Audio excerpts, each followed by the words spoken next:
If you are a returning Guild Wars 1 player or just saw some of the recent info about the Guild Wars franchise and want to jump in, let me tell you this: you made a great decision and you are in the right place. This video will be covering all the basics about Guild Wars Reforged and what you can expect as a new player in 2026. Ideally, giving you an easier time with the game considering it is kind of an old school game. Guild Wars Reforged is really unique, so regardless of if you are playing on PC, playing on Steam Deck, or your phone, let's get started. For those of you who don't know me, I am Silhouette, a longtime Guild Wars 1 and Guild Wars 2 player, and this video was requested by a community member. I am an ArenaNet partner, so if you don't have Reforged and you're looking to pick it up, you can use my referral link, even though you will need to click around the website to find it. Without further ado, let's jump into Reforged and talk about the class selection and campaigns. So if you have ever owned any Guild Wars 1 campaign in the past or recently purchased Guild Wars Reforged, you will have access to all three primary campaigns. The Eye of the North expansion is an expansion to the Prophecies campaign, and it is mostly an end game expansion, which gives you access to Hall of Monuments, and it gives you some rewards in Guild Wars 2. It is absolutely not required,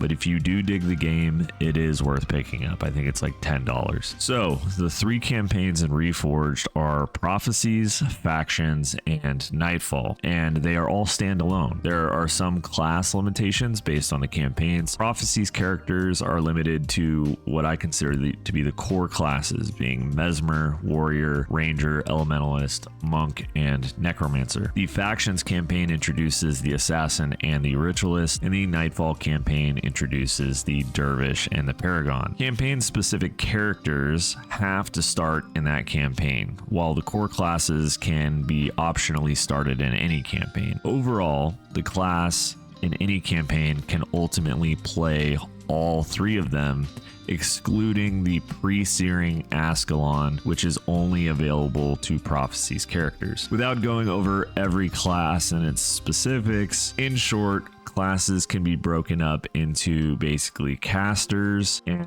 melee classes. So if you're concerned about what classes are strong, they can all be strong and they all have viable builds that work with them. Just pick one that you think looks cool and run it. However, let me warn you, this game is largely character based, meaning any heroes or skills that you unlock on a character will only be available on that particular character. There is some translation to like account unlocks with heroes and like skill tomes, but I'll cover that a little bit more later. So let's talk about what makes Guild Wars Reforged so special, and that is the multi-classing feature. As part of every campaign, regardless of which one you start with, you will be required to take on a secondary profession. Now you can choose to use the secondary profession, or you can maintain a build that only uses your primary stats. Ultimately, the only thing that makes a primary class important is like a singular stat trait line. Warriors get strength, which gives you armor penetration. Mesmers get fast casting, which reduces your skill activation time.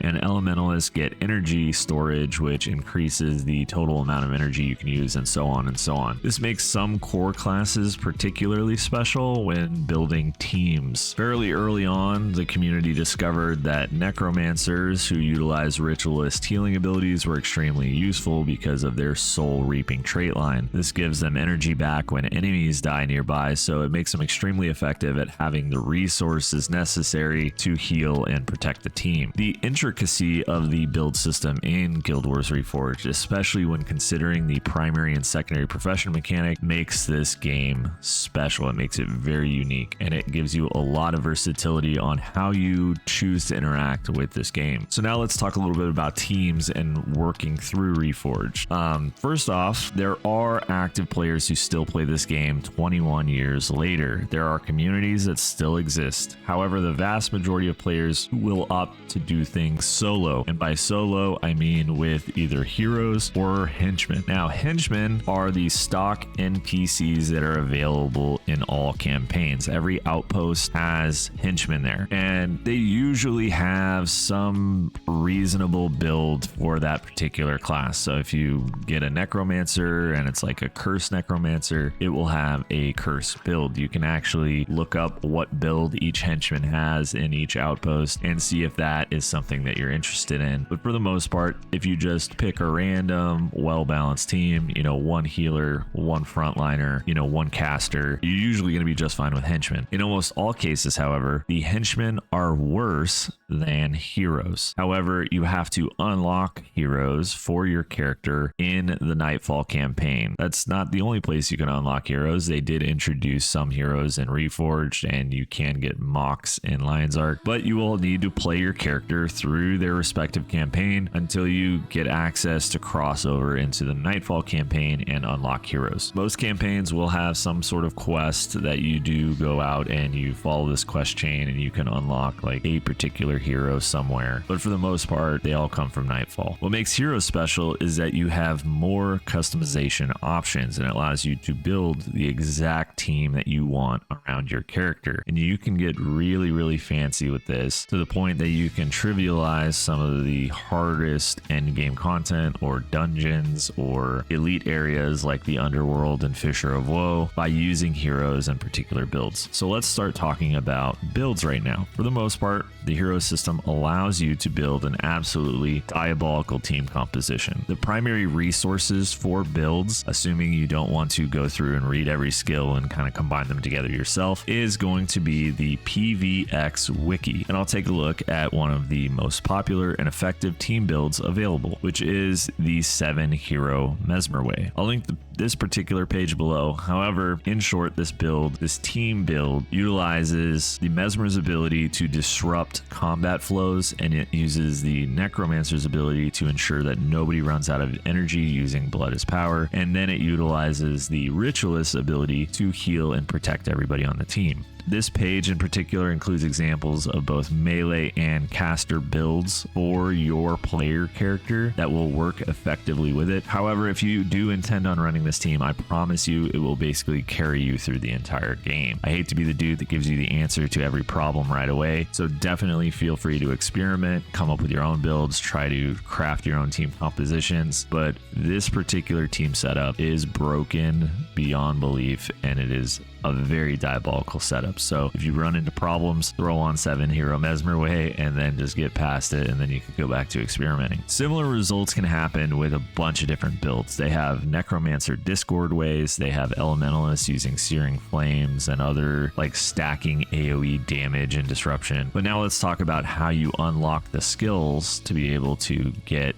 these builds set up. So in Guild Wars Reforged, you need to buy skills from skill vendors, you need to unlock them using from various quests, or you need to capture them from boss enemies that you kill using a Signet of Capture. This is an elite skill. Once an elite is captured, it is available on that character as well as any hero that is unlocked on the account, meaning that while your alt player characters won't have access to the ability for your player character, your alt's heroes will. So don't feel bad about using a character that is further along to progress and capture a skill in another campaign that you want for a different build that you're setting up that might not be there yet. Almost every elite skill is available across multiple campaigns, so you don't need to necessarily stress about it. Some of them are available early on in one campaign, while it might be like at the very end of another. So if you have your eye on a particular elite skill that you want to build around, it might be worth looking at where the easiest available place is to get it. Some of these bosses are not hard-coded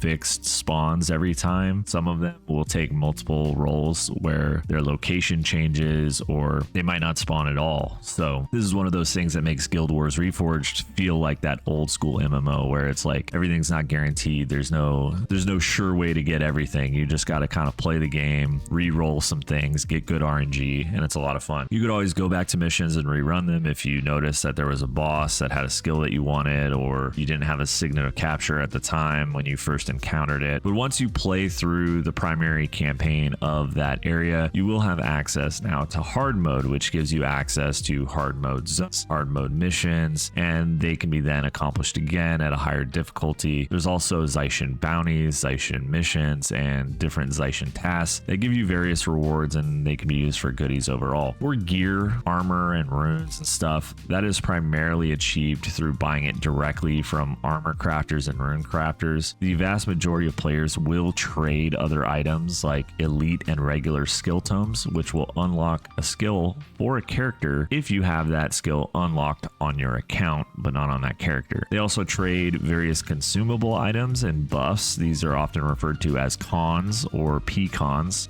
Cons or con sets, those are party-wide buffs that basically if you use them as a player or somebody on your team uses it, it will buff the entire team, including your heroes. Whereas if you use a P-con, it is a personal consumable, so it buffs just the user that is using it.